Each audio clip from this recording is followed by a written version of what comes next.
Happy New Year.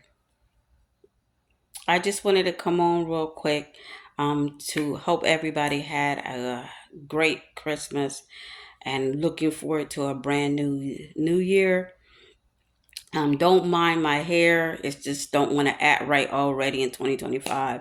It showed off last night in 2024 and it's just not doing what it's supposed to do, but we go move on and pray for it for the year.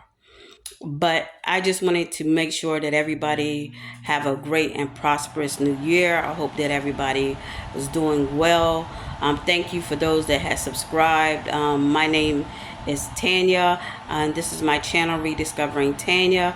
Um, trying to make it through this thing called life, because life be life. So I also wanted to talk about grief during the holiday season. Grief is hard. Grief is like a roller coaster, and you just don't know when that wave is going to hit. 2 years ago, my dad's mom died. 22 days later, my dad died. A week later, after my dad died, my grandmother, who practically raised me, taught me how to cook, taught me how to pray, taught me about God, passed away too. Yeah, it's a lot. It's hard. And I made a point this year to be intentional about the holiday season. 'Cause I used to be sad because me and my dad, we just started having a relationship maybe 12, 14 years ago. And he's a really cool dude. He makes my stomach hurt when we talked on the phone. We just laughed and laughed. And because you just don't know what comes out of his mouth, you just really don't know what's going to happen. And to finally get that bond, that father daughter bond, but then to have that snatched away is just totally hurts. Because how you finally get something that you've been wanting, and then for it to be snatched away. And so I made a point at this year. I'm going to be intentional because you can put on a smile for for everybody, and oh yeah, I'm okay, but inside you're dying, you're hurting. And this year I wanted to make it intentional for me to be happy, for me to enjoy life. My mom came down from DC, my son and his family and my granddaughter, they came over, and we ate, we had little breakfast, had fruit and muffins, and opened our gifts and just really enjoyed ourselves. Then that afternoon I went to be with my church family, and this No Mercy Uno has me in a chokehold. That game right there, oh my God, that is so much fun.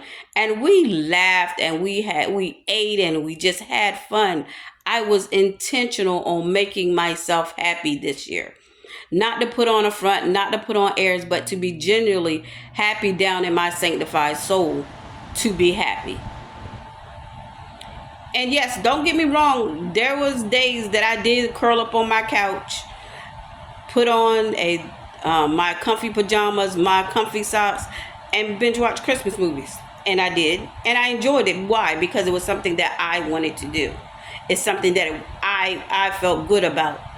And so that's what I want to leave with you in 2025. Do something that's going to be good for you. It's not being selfish, it's being selfless. Because if you're okay mentally, physically, spiritually, you can be okay for other people.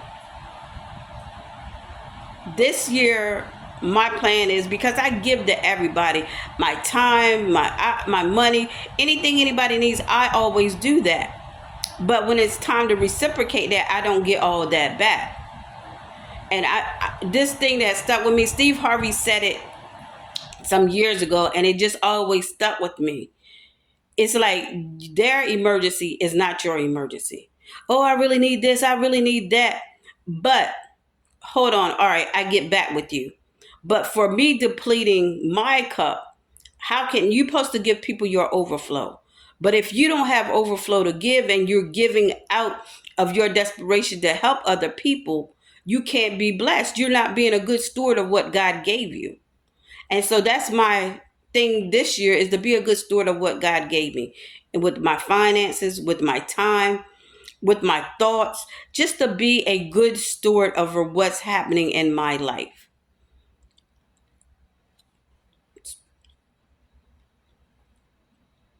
Because it's hard. It really is out here. Not saying that, everything that is going to be roses and flowers and walking this Christian life. It's not.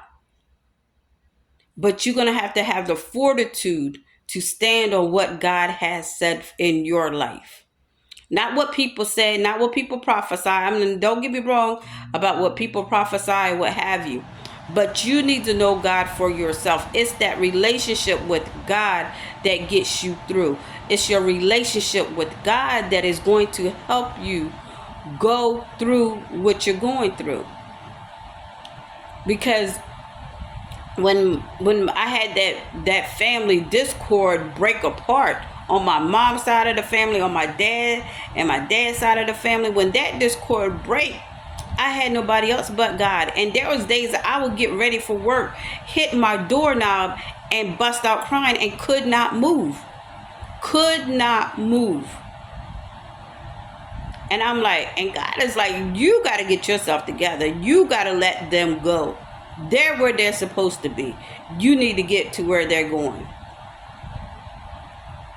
And that's hard for me, because showing my emotions or not having control over my emotions. I was sick of myself for crying. That's how bad it is with me and my emotions. Not being in check, because I don't like being not controlling my crying. Because I can suck things up real quick and keep it moving. But when I don't have control over that, that's something that I had to learn. And that's a hard lesson to learn. That you being fine, and next thing you know, you got waterworks. I'm at work trying to answer a telephone call and just bust out crying. And they tell me, girl, if you don't get your butt home right now. But I'm trying to stay busy, but I'm not fixing the problem. And it's not a way that you can fix grief, but wasn't allowing myself to grieve.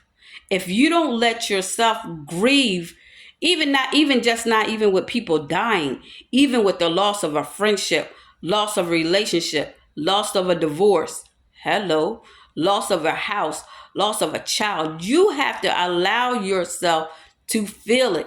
Yes, it is not good. It's not good. It is terrible. But you're going to have to go all through those emotions. You laugh, you remember something that they did. You're sad that they're not here to see your accomplishment. You're mad because they're gone. All of those are valid. And everybody's like, oh, you just got to pray about it and everything's going to be fine. I do. I'm saved, sanctified, Holy Ghost filled, fire baptized. But Jesus had emotions.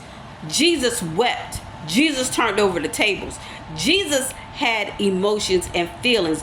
But when he angered, he said he didn't sin not. And don't let your sun go down on your wrath. So by the end of the day, we can have all of our emotions. But we can't park there. We're going to keep it in neutral. We're going to have it for that moment. But then we're going to put ourselves back in drive, get back up, and keep pushing. That's what I pray that everybody that watches this video, all right, it's time to get it out of park. Take it out of neutral. It's time to drive. It's time to move. It's time to go. Because my family wouldn't want me to be in a spot where I'm grieving. They're going to be in a spot where I'm unhappy, where I'm not making life goals, if I'm not moving, and if I'm not building myself up. Because what my dad going to be like, what's wrong with you, girl? Get yourself together. So I'm saying to you, take the time that you need. But what's that song by Todd Tribbett said? Only for one night, though. Only for one night. Joy comes in the morning. So let's work on the joy. Let's keep the real joy. Because we can put on these fake smiles, and you see all the reels about when people showing reels of they're happy, but they were at the lowest point on the inside. We're not doing that this year. We're not faking it. We're not going to, what's that fake it and claim it, that fake it until you make it. That's not what we're going to do. No, today's not a good day. Hey, how you doing? Today's not a good day. Pray. I'm going to pray for you. Oh, thank you. That's what you need. You need people in your life that's going to pray for you. Not going to sit and wallow with you. Oh, I'm going to pray for you to build you up. I know today's not really good, but I pray tomorrow is better.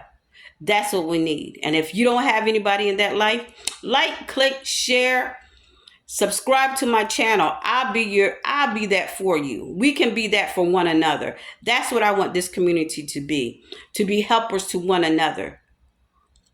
And I'm the type of person that if you're wrong, you're wrong. I'm going to tell you you're wrong. If you're right, you're right. I'm going to tell you you're right. But we're going to get through this, and we're going to do this in excellence. We're going to be through this in happiness. Yes, sometimes things will come. Yes, things will happen. But we're going to have the fortitude to stand to get through it. Because my grandmother used to say, she said, well, this is when her brother died. And she's like, death is like a bee sting. If it stings you, it's going to hurt. But every time it does, it's a surprise. That's how death is. He said, what's going to come. But when it does come, it's a surprise. So I pray that you're going to get through this. You're going to get through anything that you're going through, whatever it is, the loss of a longtime friend, loss of a family member, any type of loss that you're going through. Take a moment, take a deep breath, feel what you're feeling. Go through your process. Journal. I write down a lot. Write down what you're feeling and see how you're going to go through it and how you're going to make your way out of it. I pray that you like this. Please like, comment, share about the video. May God grace be